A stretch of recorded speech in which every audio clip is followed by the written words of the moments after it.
Hey everyone, welcome back to our channel and welcome to our very first FX video. This will be the first in a series that we will be creating with beginner FX videos that will hopefully lead up to some more advanced FX looks as well. But to begin with, we will just be doing the easier things. So today we'll be beginning with bruises. Today I will be demonstrating two different types of bruises, so a new one and an old one or a healing one. The main difference between the two is the colouring that goes into them, but I'll explain more about that later. A few things you want to think about when you're creating a bruise are where it's going to be, what has created the bruise, and if the area that the bruise is in will affect the overall look or shape of the bruise. So for example, if you were going to do one on your cheek or around your eye, you would take into account your cheekbones and everything like that, as blood wouldn't pool on your cheekbones, it would pool around it, so you would create your bruise around it. So if, for example, you were trying to make a circular bruise on your cheekbone, the fact that there's a cheekbone in the way would alter the look of the bruise, so it wouldn't actually be circle, it would be more oval, and the middle of the bruise would not be as dark as the ring around it. So today I'm just going to demonstrate on my arm, and let's get to it. For this look you will need a few latex wedge sponges, paint palette obviously. This one is the iMovie 12 colour flash palette, and I'm also just using a surface just to blot my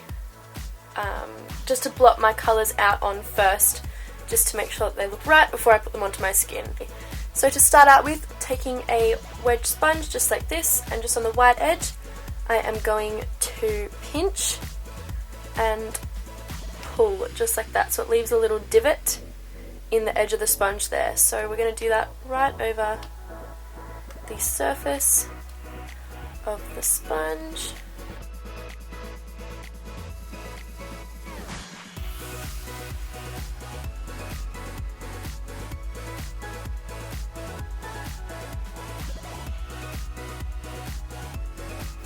You also want to make sure that the outside edges are down further than the main part of your pattern, just because if you don't, they will leave lines inside your bruise, which obviously don't look very realistic. Once it looks like that, it's ready to go. Okay, to start off with, I am going to take a mixture of the red and the brown colours just on my sponge. I'm using the brown just to deepen up the red a little bit because this one's quite bright. Just like that, dab it on my surface just to make sure it seems okay. Now I'm just going to dab fairly lightly around the area I want bruised.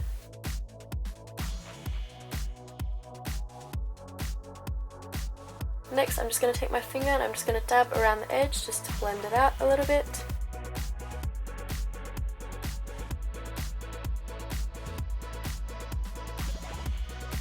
And I'm just going to repeat the process.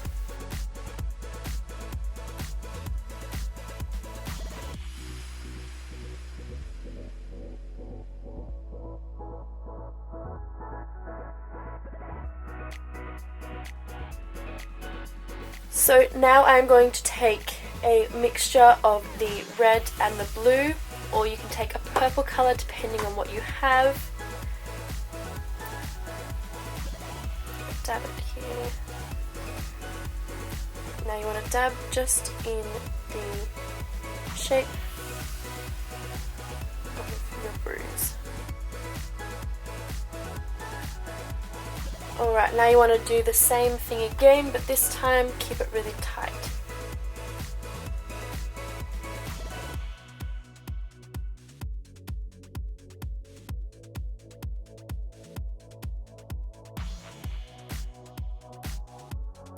Okay, now I think mine's looking a little bit too blue, so I'm going to grab some more red and just dab it over the top.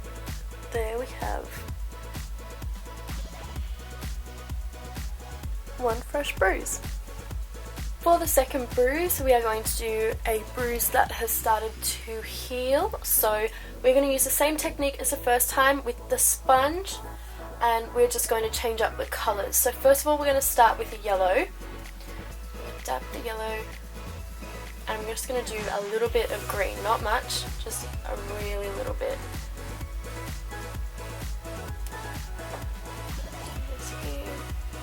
Alright, now you want to map your area out with your yellow.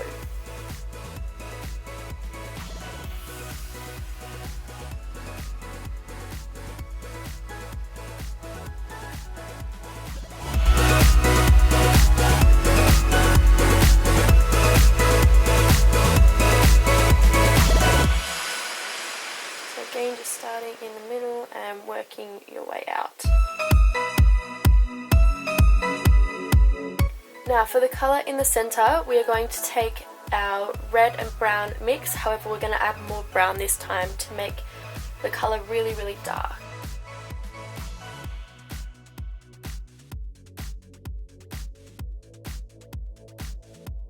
You want to make sure that the red's on top because you obviously don't want completely brown, you just want it to be really dark.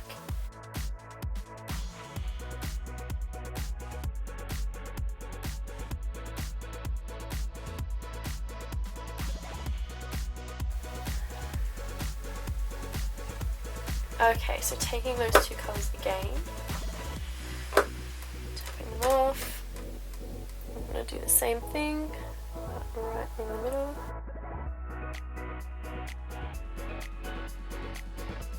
And now I'm going to add the tiniest little bit of blue, not much because generally they don't have any blue in them, but I think it needs just a little bit of purple right in the middle. Just make it a little bit darker, just like that. Again, if anything's too dark, just tap it, just like that. And now if you think it needs a little bit more, just go over the top with a little bit more yellow. Yellow with a touch of green mix again. Tapping a bit off. Yellow. Tapping it off. Okay, now again just working around our bruise.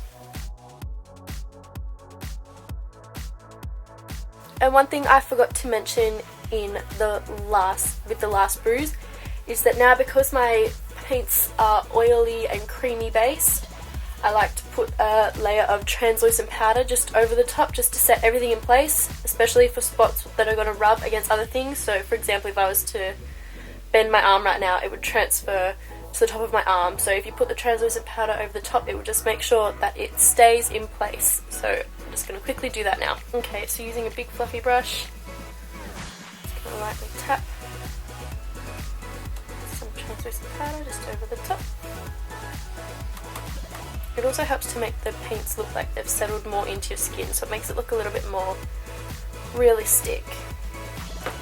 So there we have it, that is our aged bruise. So that is all for our first FX video in the series. Thank you guys so much for watching. Comment down below on what you want to see next, and if you enjoyed this video and all this kind of stuff, we love hearing your feedback, and we'll see you in our next video. Bye guys!